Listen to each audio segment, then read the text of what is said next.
How are you, Andre? Hey, Javier, how are you? Excellent. Whoops, what happened there? We're in manual. It's an automatic. This is a 10-speed, dude. Yeah, exactly. I'm using only the first one. That's okay. So the last time we talked, we were in Barcelona driving a Swedish car. Yes.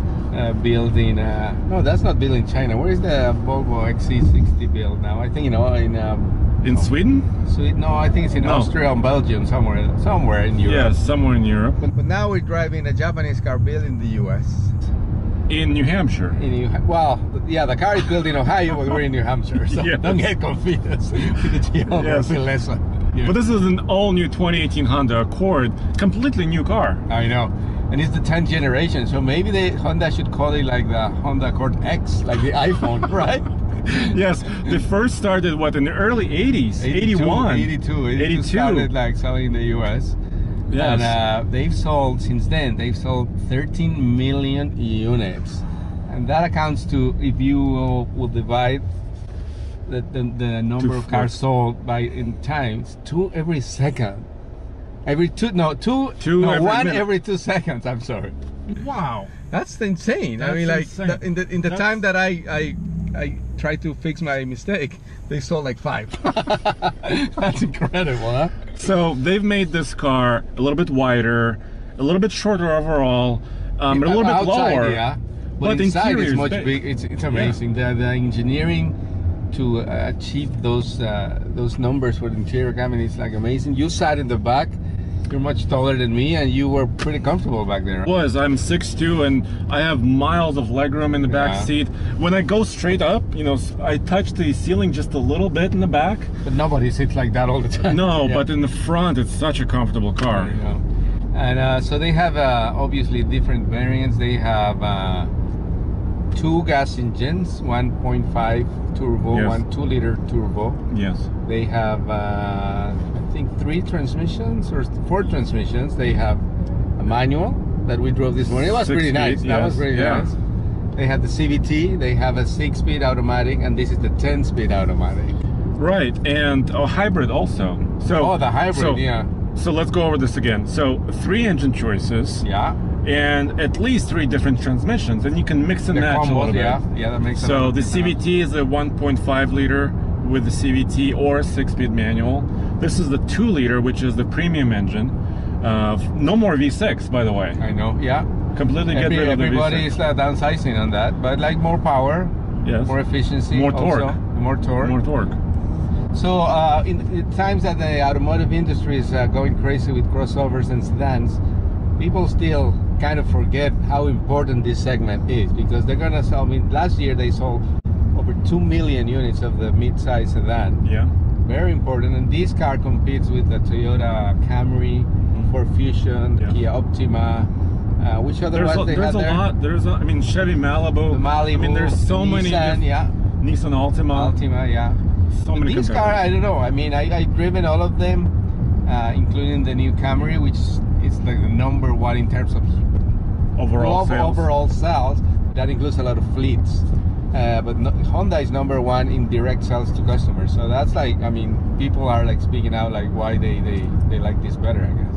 Yeah, and Honda told me that the reason why they don't sell to fleets is because they want to maintain the residual value, resale value of the car, keep it higher. And they also told me that brand loyalty is very important in this segment. You know, people who love Camrys and people who love Accords tend to stay.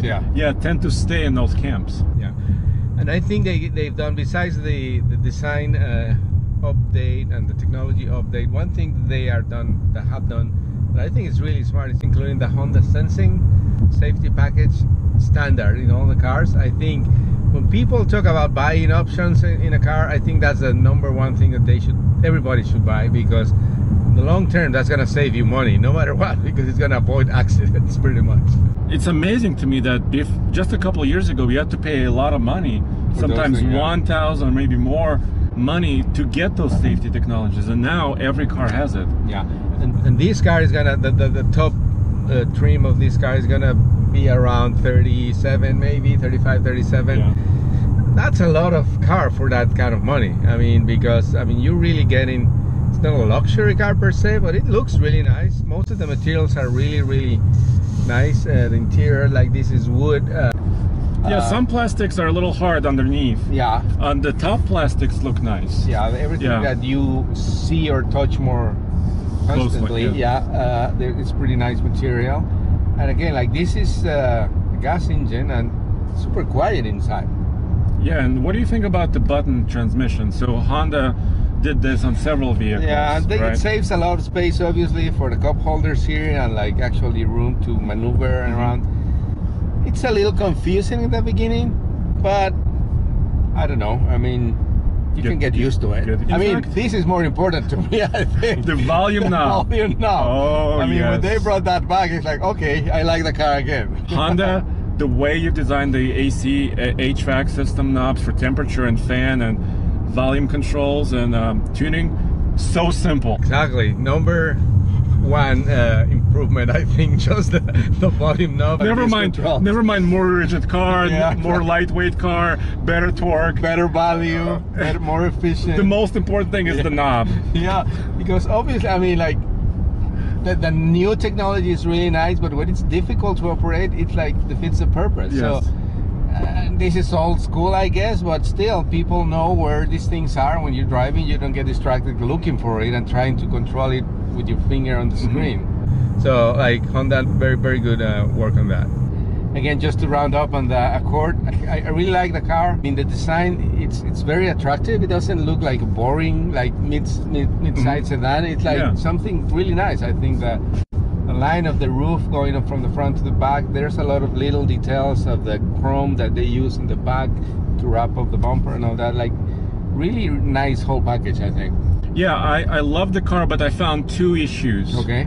First, the starting price is a little bit higher than some competitors. So it's a few $100s more than a Camry. But if you get the Honda sensing safety thing, I mean, that more or less balances the that, right? And number two is fuel efficiency.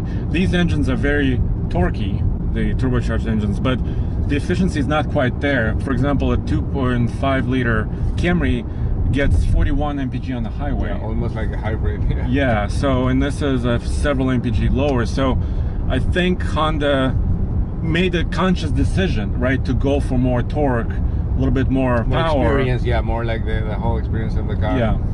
And I guess, I mean, like, for now, at least, gas prices are still low in the US, so for the moment, at least, people are gonna say, okay, I'm gonna buy this car because it gives me a better driving experience, even though the MPG is not as something else that I could get for the same money. So a little bit of compromise there, but again, good package. Oh, one thing with the hybrid, and talking about the engineering, the battery used to be in the trunk, and you will lose like almost half of the space back there. Now they re-engineered, they put the control unit in the front, they put the battery under the seat, so you don't lose any space either on the trunk or in the cabin for the passenger. So that was like really good. And also pass through, you can still fold the seats in a hybrid and put a longer item in the trunk. Huge improvement in terms of utility. So again, like with any other cars, there's like a lot of good things and maybe some things that are not that good, but like that's why we live in a free market. You can make your choice. You can make a decision. Well, thank you. Thank you, Andre. All right, sounds good.